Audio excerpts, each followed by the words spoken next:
Congressman Dave Loebsack of Iowa City and representing Southeast Iowa is making mental health services a priority for the current session of Congress.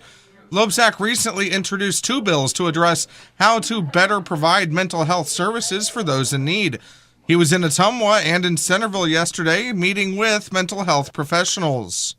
Well, what I'm doing today is I'm kicking off my tour. I'm going to be going to a lot of facilities like this, talking about mental health issues. And I've got a couple of bills that are designed to help really fund more opportunities, whether it's mental health professionals or facilities that are going to house more mental health professionals. Loebsack says the bills are designed to make it easier for patients, especially those in rural America, to get both the physical and mental health care in one facility.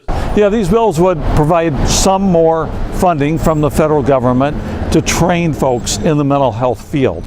And then another one would provide authorization for doing what we can to co-locate physical health folks, doctors, MDs, PAs, that sort of thing, along with psychiatrists, psychologists, those who are trained in behavioral health to deal with mental health issues. Loebsack says Iowans need to fight to keep the current level of services being offered and to expand those current services. Well, you know, people in rural America and in rural Iowa feel left out all the way around, whether it's provision of mental health care or any number of other things. You know, we can talk about roads or whatever, and that's really unfortunate. There are a lot of people in rural America and in rural Iowa who are just not very happy, whether it's with Des Moines or whether it's Washington, D.C. They feel like they're not being listened to.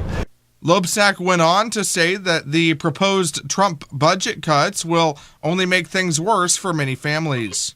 I think there's just a real lack of concern on the part of the Trump administration for human services in general, whether it's physical care or mental care in terms of health, or whether it's a community development block grant, for example, for communities who want to, economically develop, who want to provide affordable housing for their communities, for the people in their communities. The so-called skinny budget zeroed out a lot of these services. I don't think communities can survive without them. So we're going to have a big fight on our hands, and it's going to last a number of months, and I'm hopeful that we're going to be able to prevent that from happening. Loebsack's mother suffered from mental health issues during his childhood. He often cites his experiences with her when discussing the need for mental health reform. For Ottumwa Radio News, I'm Nick Davis. A lot of people wonder how I got to Congress. I understand that.